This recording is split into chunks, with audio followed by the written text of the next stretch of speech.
जो हमारा टॉपिक है वो रहेगा न्यूक्लियस। क्या रहेगा? न्यूक्लियस।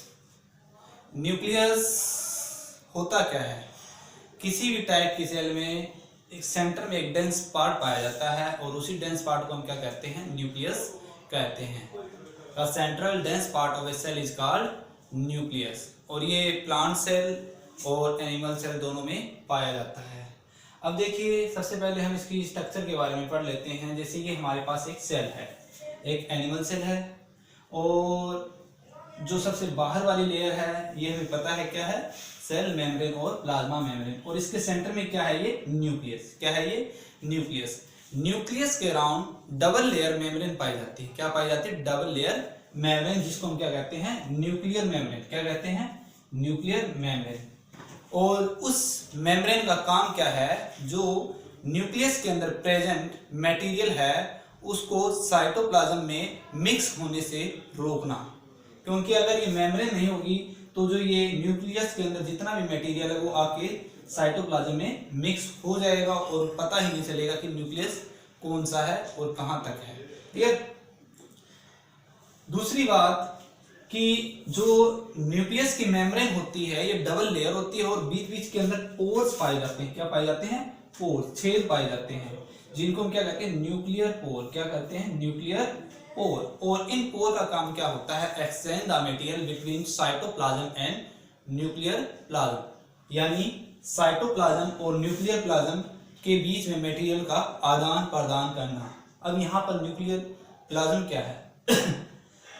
न्यूक्लियर प्लाज्म का मतलब न्यूक्लियस के अंदर पाए जाने वाला जो लिक्विड है, न्यूक्लियस के अंदर पाए जाने वाला जो लिक्विड है उसको न्यूक्लियर प्लाज्म बोला जाता है। Clear?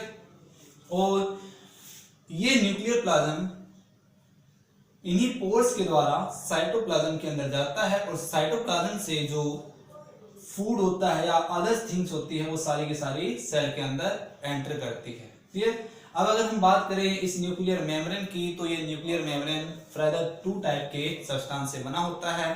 First is protein and second is lipid. मैक्स जितनी भी जो मेम्ब्रेन होती है, जितनी भी मेम्ब्रेन होती है वो लगभग लिपिड और प्रोटीन की बनी होती है। तो इसके अंदर जो न्यूक्लियर मेम्ब्रेन है वो भी किससे मिलकर बनी हुई है?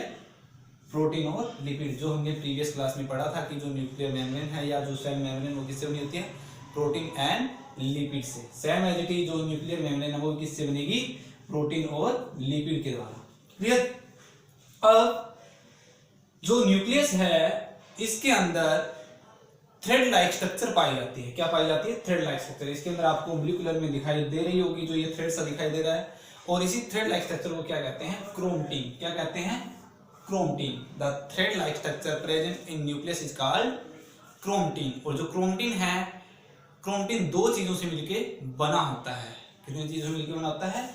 Two things. First is DNA. First क्या है? DNA. DNA means deoxyribo nucleic acid and second is protein. Nucleus के अंदर पाए जाने वाला जो क्रोमटिन है वो एक स्पेशल टाइप की प्रोटीन से बना होता है। और क्रोमटिन में पाए जाने वाली जो प्रोटीन है उसका नाम है हिस्टोन प्रोटीन। क्या नाम है? Histone protein. न्यूक्लियस के अंदर जो क्रोमटिन पाया जाता है वो दो चीजों से मिलकर बना होता है, डीएनए एंड प्रोटीन। और क्रोमटिन में जो प्रोटीन पाया जाता है वो एक स्पेशल टाइप का प्रोटीन होता है जिसका नाम क्या है? हिस्टोन। क्लियर?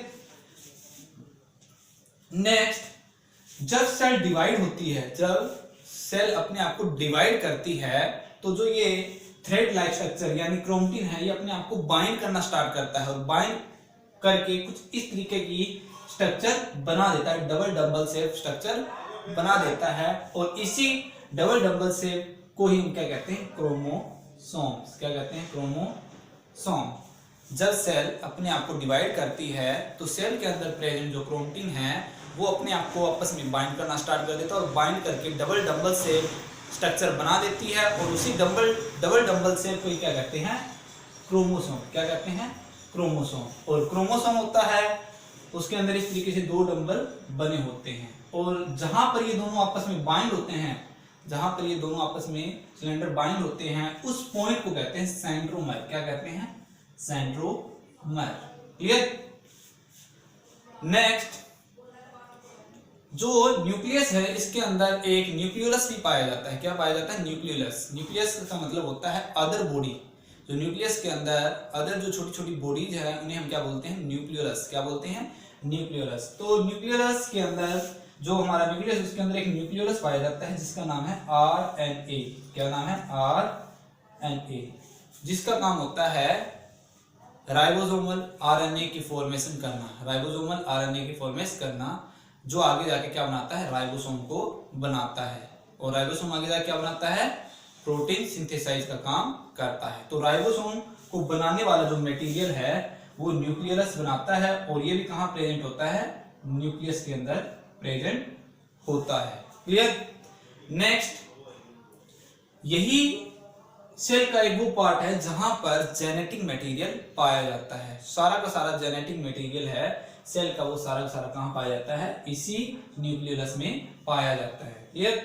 और देखिए, जो क्रोमोसोम होते हैं ये फर्दर बने होते हैं डीएनए से।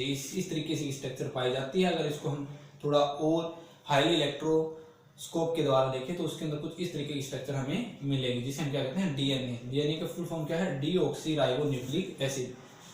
डीऑक्सी राइबो न्यूक्लिक एसिड, ये एक प्रकार का एसिड है जो न्यूक्लियस के अंदर पाया जाता है, और यही एक क्या है? Genetic material. इसकी जो सब यूनिट है, जो स्मॉलेस्ट यूनिट है इस जेनेटिक मटेरियल की, उसका नाम है जीन। क्या नाम है? जीन। क्लियर? और हमारे बॉडी के अंदर जितने भी कैरेक्टर आते हैं, या किसी भी एनिमल या किसी भी ऑर्गेनिज्म के अंदर जितने भी कैरेक्टर आते हैं वो इसी यूनिट के कारण आते हैं। और इंसान के अंदर टोटल नंबर ऑफ क्रोमोसोम कितने होते हैं? 46। कितने होते हैं? 46। पेयर कितने हो गए? 23। और इस क्रोमोसोम का जो एक पार्ट है इसी हम क्या बोलेंगे? सब यूनिट को क्या बोलेंगे? जीन। क्या बोलेंगे? जीन। क्लियर? सेल के अंदर न्यूक्लियस के अलावा एक और सेल ऑर्गेनेल है जिसके अंदर ये जेनेटिक मटेरियल पाया जाता है, यानी जीन पाई जाती है। वो कौन सा है? माइटोकॉन्ड्रिया। माइटोकॉन्ड्रिया के अंदर भी जीन्स पाए जाते हैं। माइटोकॉन्ड्रिया के खुद के जीन होते हैं, बाकी किसी भी ऑर्गेनल का खुद का जीन नहीं होता। यही एक ऑर्गेनल है जो खुद का जीन रखता है। क्लियर? अब थोड़ा सा जान लेते हैं कि जो न्यूक्लियस है उसकी डिस्कवरी कब हुई थी। इसकी डिस्कवरी हुई थी 1831 के अंदर। कब हुई थी? 1831 के अंदर। और किसने की थी? रॉबर्ट ब्राउन ने। किसने की थी? रॉबर्ट ब्राउन ने। जैसा कि मैंने बताया था इंट्रोडक्शन के लेक्चर के अंदर कि 1831 के अंदर एक वैज्ञानिक आया जिसका नाम था रॉबर्ट ब्राउन, और उसी ने न्यूक्लियस के बारे में बताया था कि सेंटर के अंदर, सेल के सेंटर में एक डेंस पार्ट पाया जाता है जिसके अंदर सारा का सारा जेनेटिक मटेरियल पाया जाता है। उसी सेंट्रल पार्ट को क्या बोला गया? न्यूक्लियस बोला गया। क्लियर? अब चलो हम इसके फंक्शन देख लेते हैं कि जो न्यूक्लियस है इसके क्या क्या फंक्शन है। पहला, कंट्रोल सेंटर। न्यूक्लियस को सेल का कंट्रोल सेंटर बोला जाता है। क्यों बोला जाता है? क्योंकि सेल की जो सारी की सारी एक्टिविटीज है, सेल के अंदर जितनी भी एक्टिविटीज होती है वो सारी की सारी किसके द्वारा कंट्रोल होती है? न्यूक्लियस के द्वारा होती है। इसीलिए इसको क्या बोला जाता है? Control centre. क्या बोला जाता है? Control centre. Second, contain hereditary material.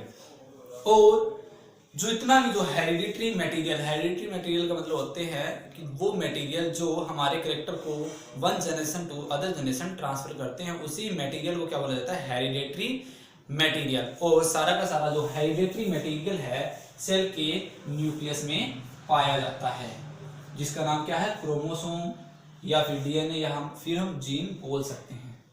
Next, direct protein synthesize. और न्यूक्लियस है वो अपने आप प्रोटीन भी बनाता है, और साथ में प्रोटीन बनाने वाले ऑर्गेनल यानी राइबोसोम को भी तैयार करता है, बनाता है। राइबोसोम को भी बनाता है और साथ में खुद भी प्रोटीन बना सकता है। तो डायरेक्ट प्रोटीन सिंथेसिस भी करता है और साथ में क्या करता है? Ribosome synthesise.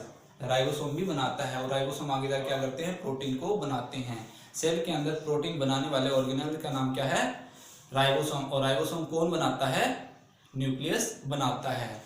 ये जो आपको दिखाई दे रहा है न्यूक्लियोलस, ये क्या करता है? इसके अंदर जो आरएनए है आरएनए है ना, वो क्या करता है, इसी राइबोसोम की फॉर्मेशन करता है और बाद में बनाने के बाद में इन न्यूक्लियर पोर्स के द्वारा वो बाहर की ओर यानी साइटोप्लाज्म में भेज देता है और ये बाहर आके जो एंडोप्लाज्मिक रेटिकुलम है वहां पर चिपक जाते हैं और वहां पर क्या करते हैं, प्रोटीन सिंथेसाइज करते हैं। क्लियर।